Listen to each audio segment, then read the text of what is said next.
The LGBT movement started in the United States with a man named Henry Gerbert.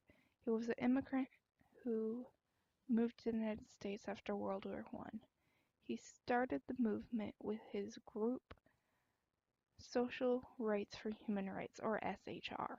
In 1924, this group did not last long, but it started our nation down the path for equal rights. Nothing big happened for a few decades after Henry Gerbert, but two books were written with some LGBT messages and themes, like the books The Well of the Loneliness by Radcliffe Hill in 1928 and Sexual Behaviors by Alfred Knies in 1948.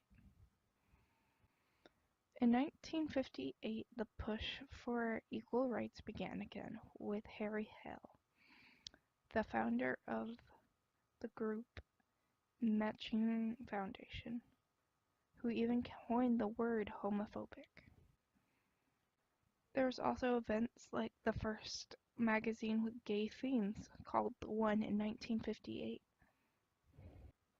The fight did not go all that well in the following years.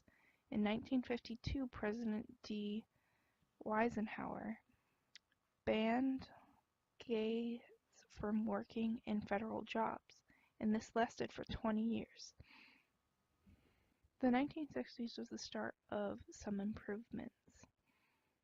Illinois became the first state to have anti-Semitic laws. In the 1966, there was the start of the Spit-In protest, where people were open about their sexualities in order to bring light to the social problem, even bringing up legal cases for their discrimination. The years from 1969 to 1977, there was some events that made some headway for LGBT rights. In 1969, the Stonewall riots happened, where a gay club was raided by police, and there was even a 5-day riot.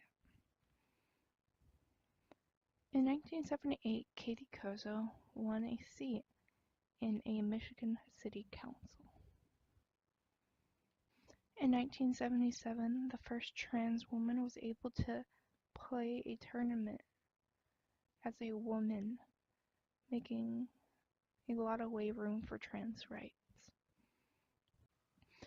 In 1979, the first March of Washington concurred for gay and lesbian rights, with more than 100,000 people. Getting better for the LGBT community.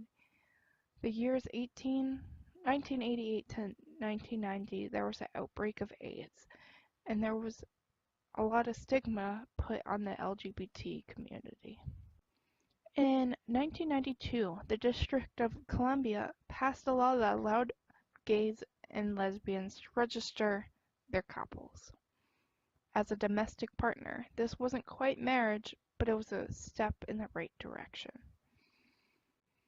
Also in 1992, Bill Clinton, during his campaign to become president, promised to lift the ban on LGBTs in the military. But he did fail to get enough support, but he did pass the Don't Ask, Don't Tell policy, which allowed gay men and gay women to serve in the military. It wasn't the best policy, but they were at least allowed to serve their country. In 1994, a set of hate crime laws were passed, making it safer to be an LGBT member. In 2009, the Matthew Shepard Act was passed. The Matthew Shepard Act extended the reach of the 1994 laws against hate crimes. In 2015, the Supreme Court ruled that states cannot ban same-sex marriage, making same-sex marriage legal in the United States.